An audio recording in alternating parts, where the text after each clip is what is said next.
And then there's one other topic that's not related to any of this. Let's talk about fentanyl. Fentanyl is the drug that is coming from Mexico through an open border, a porous border. And it's killing people all across the United States, DRT, dead right there.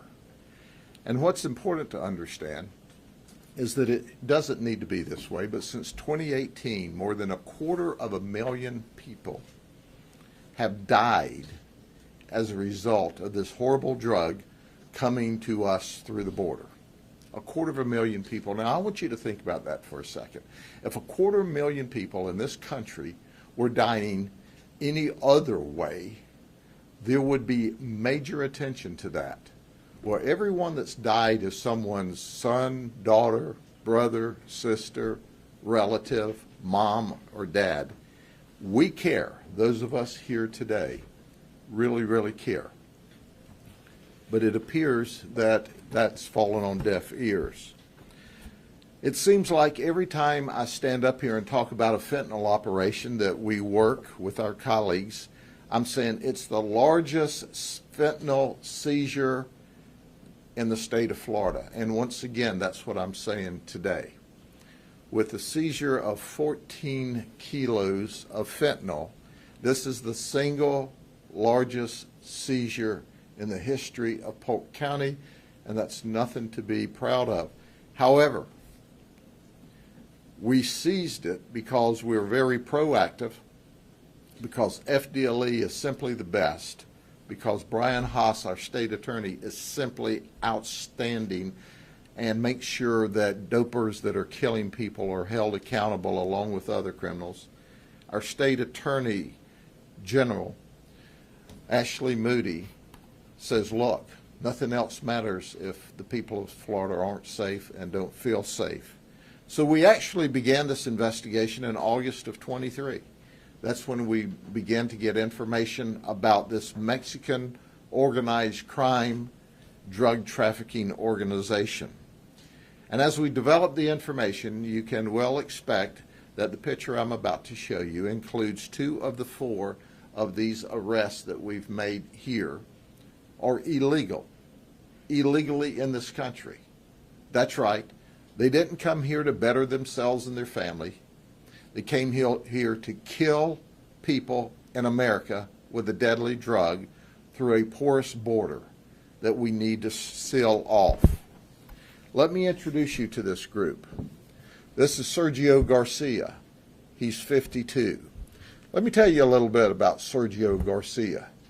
He served 23 years in the military, first with the Marines and retiring as a staff sergeant in the Army. Sergio Garcia considers himself, quote, one of the good guys. In fact, when he was delivering these 11 kilos of drugs on the last seizure of the operation, he stopped in Louisiana because he brought the drugs from California, which came across the border from Sinaloa, Mexico. He stopped at a rest area and talked to a Louisiana state trooper, and they talked about the Louisiana trooper's time and service and his service in the military, and the trooper even gave him a coin and a patch. All the while, he had 11 kilos of fentanyl in his car, unbeknownst to the trooper. Now, the other driver was Maria Guadalupe Garcia. She's 48. She's the wife of Sergio. And they were driving this drug and were to be paid $42,500 for bringing this load of drugs from Mexico to Eagle Lake, Florida, where it was to be sold to our undercover actors. Now, this is a husband and wife. She bragged that she was also retired out of the military. However, we have not been able to confirm that at this time. Then there's Maria Machua. When she showed up, she was the money person. She was to count the money. Well, she showed up with her 6-year-old child to do an 11-kilo deal. And then there's Pedro Rodriguez. He's 31. He's illegal. And he was the one that dropped Maria off, and he ran counter surveillance while she was in counting the undercover money. Now listen, folks. She counted this money in English, and she counted it in Spanish, and she counted it in English, and she counted it in Spanish, and then she counted it in English, and then she counted it in Spanish. And finally they said, this lady cannot get this right. She never did get the money count right, but hey, we were able to talk to her and convince her that the money is here, show us the dope. And they did. This all started with the first seizure where we seized 2 kilos of fentanyl in February of this year. In the second seizure, we, with undercover funds from SAFE, and FDLE and our Attorney General is going to speak more about that in just a minute. Whenever we were able to buy that kilo of cocaine, it was at Highway 98 North in Lakeland at a motel. And of course, I told you about the third delivery where we took the operation down was when they brought the 11 kilos to Eagle Lake at a house in Eagle Lake. Now listen, folks, all of this drug was not destined for Polk County, Florida. This operation occurred here simply because of the great work of my detectives, and I'm very proud of them. They are the best in this undercover world, working with some of the best of FDLE. Our partnership is remarkable. But what's frightening about this? If you look at this chart to the far right, you see the entire state of Florida is green. And then you have this orange cutout. The drugs we seized was enough in this last operation to kill every man, woman, and child with an overdose in the counties in orange. But I just didn't have my folks, who are very talented, color Florida green because we like green, even though we do, but because since January of 23, with FDLE and our partners in operations that we have done alone, not counting the others, and my colleague and friend, Sheriff Lima from Seminole County just did a big one, and just before that, my colleague and friend from Pinellas did a big operation. But just our operations since January of 23 and our seizures since January of 23 was enough fentanyl to overdose and kill every man, woman, and child in the state of Florida. That's how dangerous this drug is.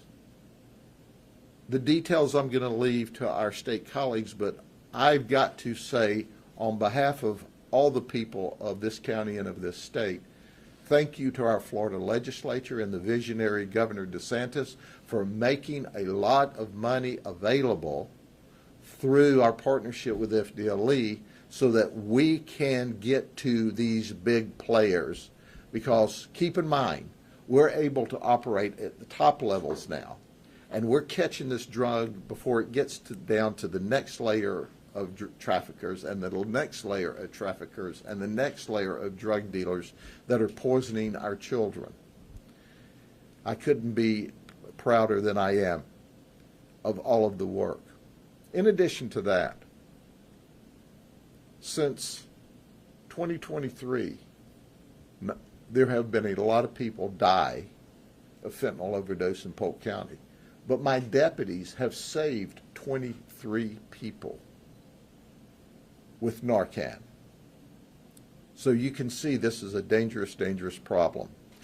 So at the end of the day, we're going to keep protecting the people of the state of Florida and of Polk County. So we want to hear from some of what I believe are the best law enforcers in the state that protect us. And first, our Attorney General, Ashley Moody, who stands shoulder to shoulder with us across this state to make sure that the people of the state of Florida are safe. and that the bad guys go to jail, is going to speak with us. After that, our State Attorney Brian Haas will come up to speak, and then Assistant Commissioner Massey will speak, and then our HIDA representative, Director Collazo, will speak. Gentlemen. Thank you. Thank you, Sheriff. Thank you so much. You know, it is always an honor to be in Polk County with your great sheriff and all of your law enforcement leaders, including State Attorney Haas. Boy, in terms of efforts against combating fentanyl, really, this is one of the leading counties. And I think today's announcement, where we're talking about seizing enough fentanyl that could kill a third of our population in Florida, it shows the talent and skill and determination of this agency and their willingness to partner with others in the state of Florida to keep those in this county safe. So I want to thank Sheriff Judd for his partnership and relentless efforts. I mean, 14 kilograms of fentanyl is a lot of fentanyl, folks. And just as this county is one of the fastest growing counties in the nation, it also seems to be continuing to see escalations in the amount of fentanyl that they are seizing. And as we know, this is an incredibly dangerous and deadly drug. And I think the sheriff commented, and I want to expound upon this a little bit. We know that this seizure specifically, enough to kill a third of our state, came from Mexico, specifically in this instance, the Sinaloa cartel, and it ended up in Polk County, Florida. And how does that happen? It happens because our border is wide open.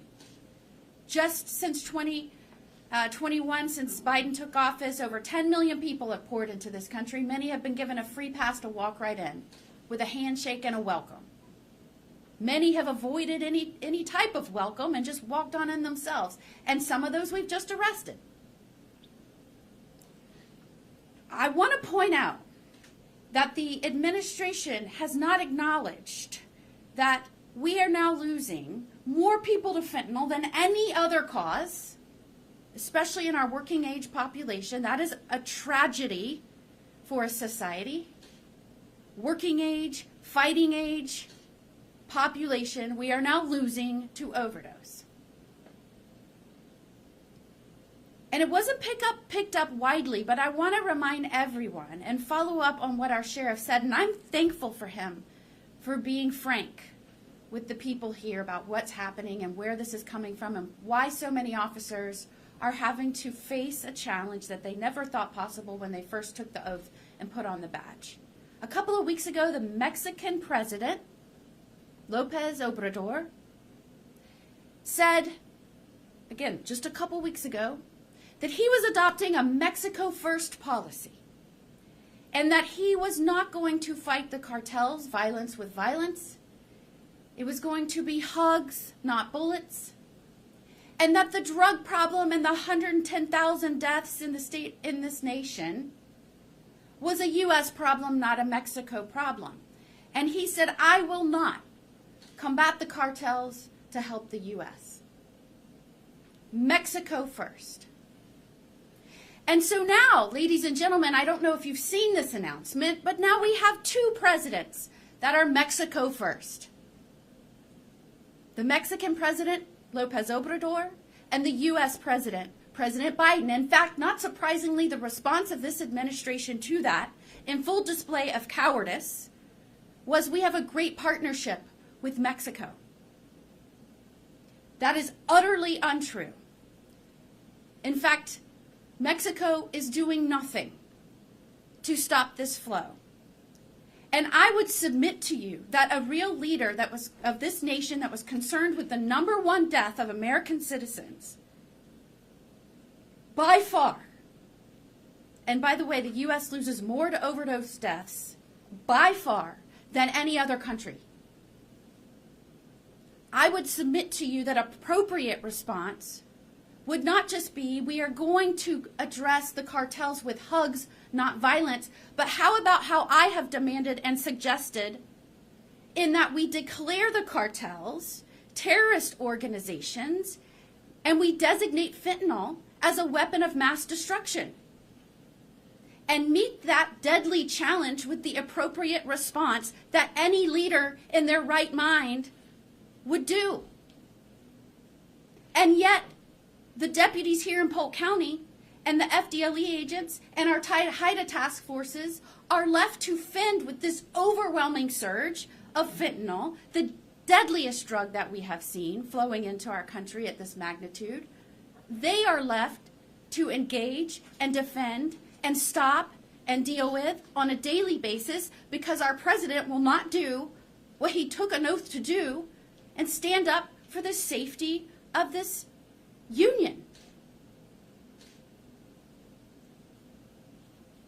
As long as the border is wide open, we will continue to see those that have crossed over illegally pouring deadly drugs into our state. Now, I am proud of our efforts here. You heard about the seizure. You heard about the takedown of this organization that's tied right back to Mexico. This operation is similar to many operations we're doing across the state of Florida.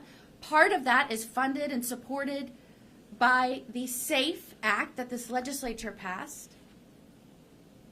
We are continuing that money, hopefully into the next year, which will support these efforts. We are being very aggressive in our law enforcement efforts to take down the poison peddlers, put the traffickers behind bars. Thankfully, in the 10th Circuit, you have a state attorney like this that will keep them behind bars. But we're not stopping there. We're making sure that our first responders are equipped with naloxone, which is the life-saving drug that can save people who have been addicted and might be overdosing. And we're making sure that people that have been addicted know that now, more than ever, they should get help. Go to treatmentatlas.org to find out how you can seek help immediately, treatmentatlas.org.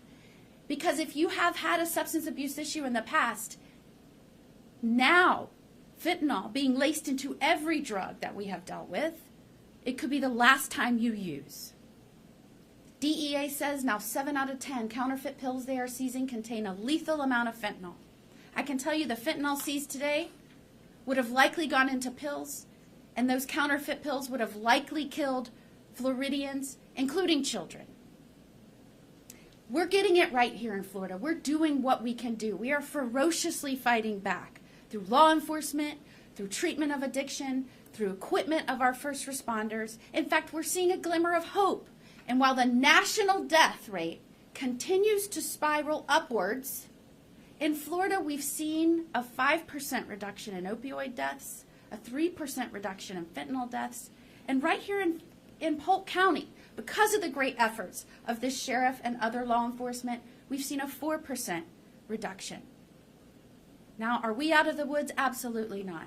Are we going to have to continue to expend resources and put our law enforcement in dangerous situations because of what's happening at the border? Yes. Is it costing taxpayers an arm and a leg to confront this battle unnecessarily? Yes. But thank goodness, and may God bless sheriffs like Grady Judd and all of our great sheriffs. You heard him refer to our partners around the state, our police chiefs, our statewide agencies. Our troopers just took down fentanyl yesterday. May God bless, protect them, continue to send them the courage to clean up the mess that's been created by this administration. And I remain so grateful to folks like Grady Judd who are not afraid to use a big broom to clean up that mess, and indeed, certainly not afraid to back down and hit the cartels over the head with it. So Sheriff Judd, thank you for inviting me. Appreciate it. Good morning, everybody. I just want to tell you I'm so proud to stand with these folks up here. Our Sheriff Grady Judd, our Attorney General Ashley Moody. We could not ask for a stronger partnership of people that are supporting us in our fight to keep our citizens safe. You know, when we have these press conferences and we talk about the drugs that are being brought into our country and then spread around our communities, the first thing I always think about is the end user, the intended person who will eventually use these drugs. And it's our kids, our teenagers, our folks who are here just trying to go about their daily lives, and these drug pushers are trying to get them addicted and so they can expand their business. And that's where the reality is here. And I think about the danger of these drugs coming into our community and all the things that come with them, the violence and the guns and all the threats.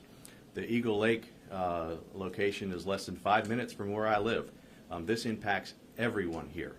And I'm really concerned about the constant flow of drugs and people who are not supposed to be here coming into our communities.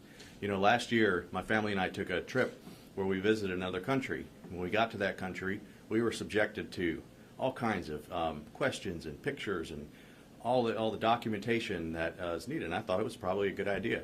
When we came back to this country, came home, same thing. Where have you been? What are you doing? Do you have any fruit? All of that kind of thing. And then I see on TV, there's just people just streaming through our southern border, and it's just amazing to me that nothing seems to be done about that. But what we are going to do is deal with it when it comes here, because we're not going to look the other way. The fight in these types of cases, it's so much work goes into it, but the work continues. Our continuing partnership with our statewide partners, our sheriff's deputies, it's going to the courtroom next. And our goal is to put as many of these people in prison for as long as we possibly can, because that's the only way that we can ensure that they're not going to come back and do this again. So I'll close with saying a special thank you to all the people who did their work on this case. The undercovers, the deputies, the FDLE agents, the detectives, those are my heroes. They're putting their lives on the line every single day in very, very dangerous circumstances to make these things happen. And I just want to say thank you to everything that they've done, and keep up the great work. Thank you.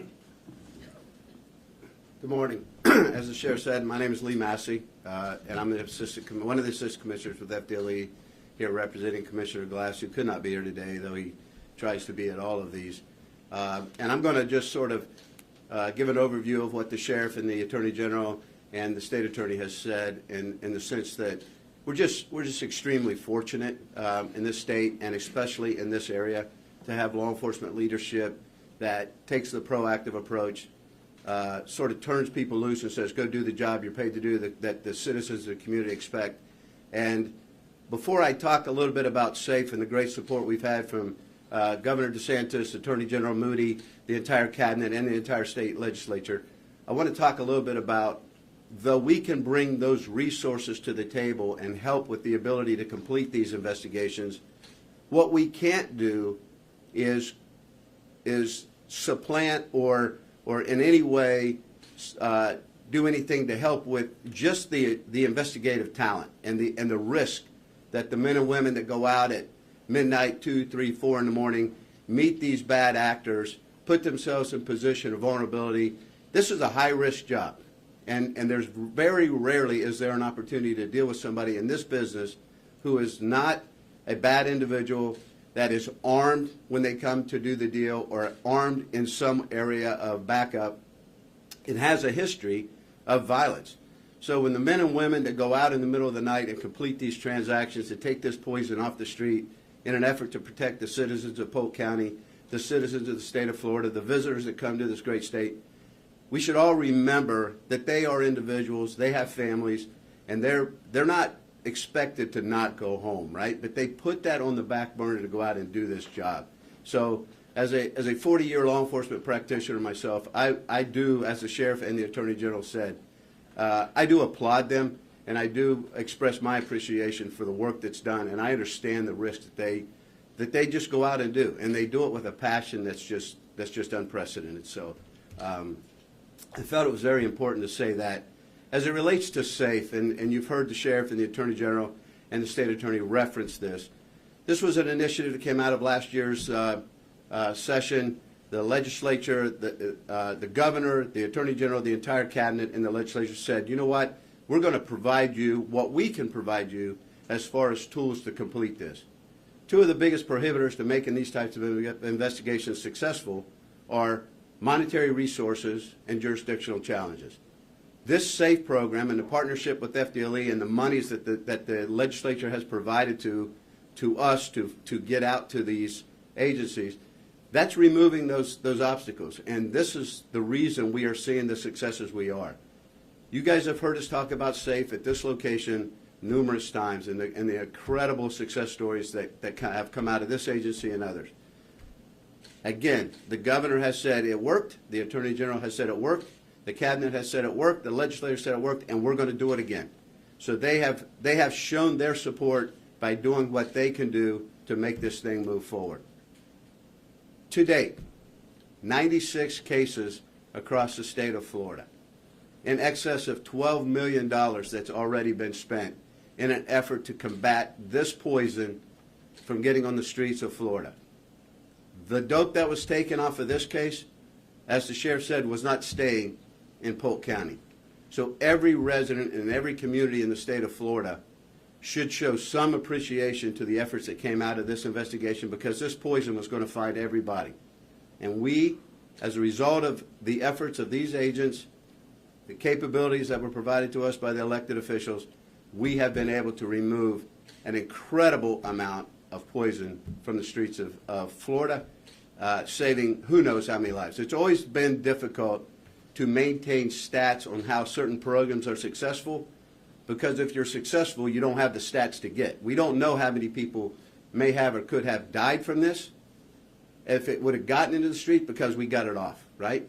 So we're very fortunate at the work that was done. We are extremely blessed. The commissioner of the Florida Department of Law Enforcement has said to myself and others, this will be successful. We will partner with our law enforcement agencies. We have the support of our elected officials, our governor, our attorney general, our cabinet, our state legislatures, and I can't say that enough, because too many times there is this perception that there's a disconnect. In this particular case, there's an absolute connection between everybody that needed to be in this sandbox, and we are showing the results of it. I'm extremely proud to be part of the law enforcement community. I'm extremely proud of being a part of the state of Florida's public safety initiative, and I look forward to continuing to work with the men and women that go out every day to do this job, to provide them the resources that they can. The commissioner has made it perfectly clear we will continue to do that. The partnership between Sheriff Judd and the Polk County Sheriff's Office and the Florida Department of Law Enforcement is as great a partnership as I have ever seen in my professional career. There is no egos in this game. They are checked at the door. The men and women come out and say, we've got to do the job for the right reason, and they get it done. Sheriff, Attorney General, State Attorney, I can't express it enough. Partnership with our HIDA folks, who Director Collazo will speak next, it's just seamless, and it's working. So thank you to everybody up here. More importantly, to the men and women in the back of the room, thank you so much for what you do day in and day out. And from Florida Department of Law Enforcement, we will continue to drive this truck forward. So thank you. Good morning, everyone. I'm A.J. Collazo. I'm the director of the Central Florida HIDA. And as Commissioner Massey said, we are into the collaboration. All of our HIDA initiatives work seamlessly together. And I'm very honored to be here standing shoulder to shoulder with the leadership of these agencies that brought you this investigation. I gotta look at this, the fentanyl, the amounts of fentanyl that we're seeing here today, and what damage it could be done, that could be done by that fentanyl when it hits the street. The work that they've done to stop that poison from reaching our communities is remarkable, and I congratulate them for the work that they've done. But I've also had to warn the public that this is not stopping. We are still continually working. The public has to be educated that fentanyl is very dangerous. We're looking at a little over 2 milligrams of fentanyl can kill someone. You can overdose on that. You have 14 kilograms in this one case alone. So based on their work, it's been remarkable. The results are fantastic. I thank them for their service and for their time, and I thank you all for your time as well. And those of us at the Central Florida HIDA will continue to work with the Sheriff's Office here in Polk County, FDLE, the prosecution venues we have available to us, and continue this partnership in the future. Thank you. As we close out today, Maria Guadalupe said she didn't know anything about any dope. She was just delivering this box of Huggies from California.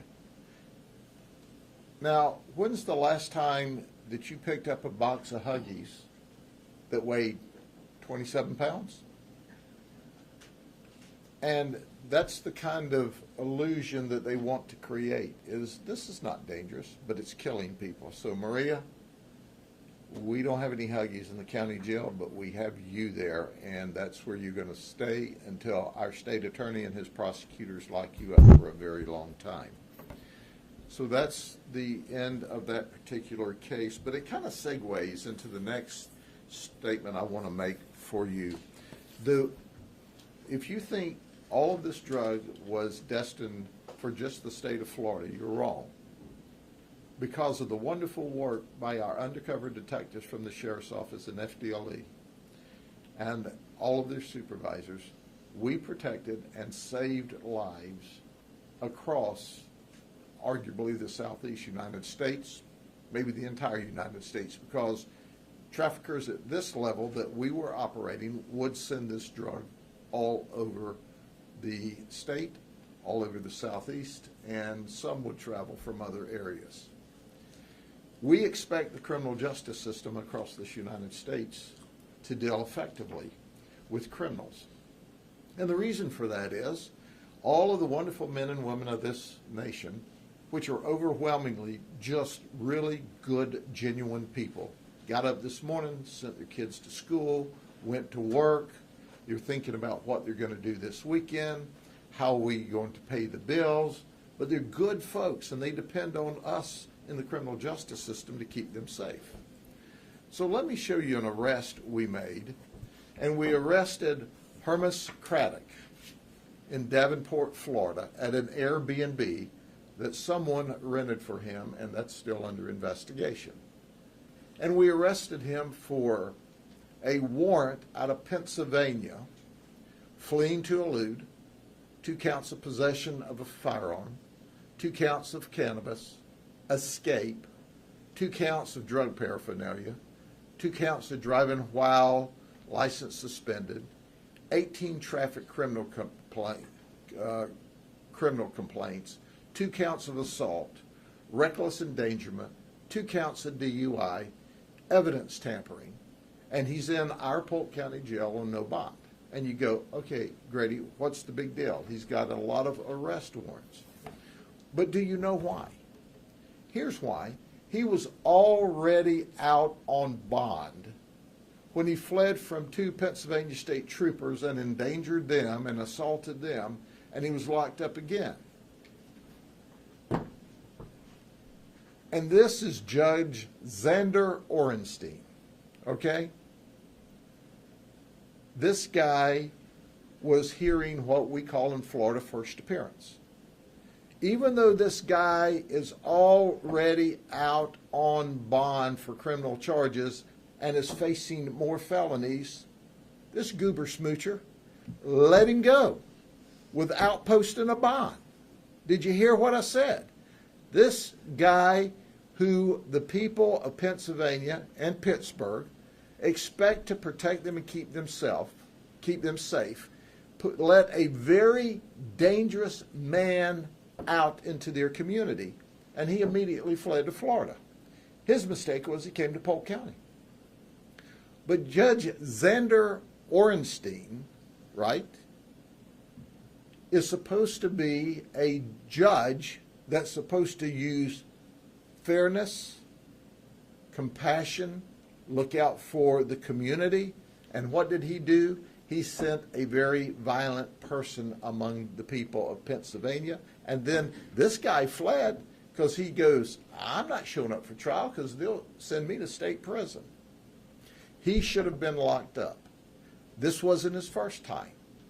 In fact, a chief judge there removed him from setting bonds after this is like his 3rd strike. So it's not new. This guy still can hear criminal cases in Pittsburgh. Well, listen, you don't have a qualified judge here. You have a nut with a black coat on. You need to think about that. People are depending on judges to be fair and impartial, not letting violent criminals back out into the community when certainly the protocols mandate to the contrary. He's not a legislator, he's a judge. At least they say he is. So at the end of the day, folks, there's one more reason to be really proud to live in the state of Florida. We immediately caught this guy. He's in jail. We had to spend resources. Our deputies had to risk their life to take him back into custody because this guy let him out. But he is in jail, and our community's safe, and Pennsylvania is safe. And now we want to extradite him, which will cost the state of Pennsylvania more money that shouldn't have been spent because of his recklessness. He is reckless, and the people of Pittsburgh ought to say, We don't want the likes of this dude who lets violent criminals out when the rules mandate they should be given a high bond and or detained until trial because they've already let him out once. So anyway, if you want to see a total failure as a judge, here's a picture. Okay? Any questions about any of the operations? Sure, you mentioned two of the first four that were arrested. You said two were illegal. Where are the other two from? The other two are from the United States. They came from California. That's their current residence. Sergio and Maria are from California. They are retired military. Maria, by the way, has been stopped and turned around at the border multiple times. However, Pedro was slicker and got away. And then she finally was able, she hit the border enough that she came across. The reality of it is, folks, very dangerous people are coming into this country with their drugs to take our money and kill our children. And it needs to stop. And that's at a pay grade above me. It's the President of the United States that has to issue the orders and stop that conduct. And I'll assure you one thing. He has the authority to stop it. And he could. He doesn't want to because he really doesn't care about you. He doesn't care that they flood drugs across here and kill your children. If he did, he'd stop the cartels from pushing drugs across this border by the metric ton. Okay? Thank you very much. Have a good day.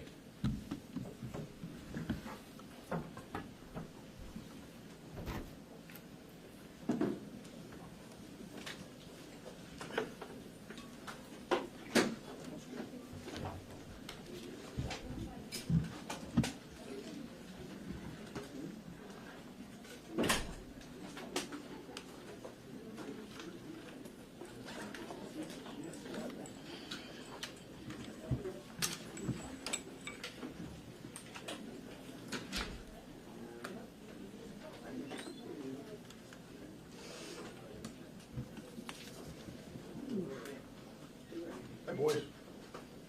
Y'all get grab these. We're going to do a photo line.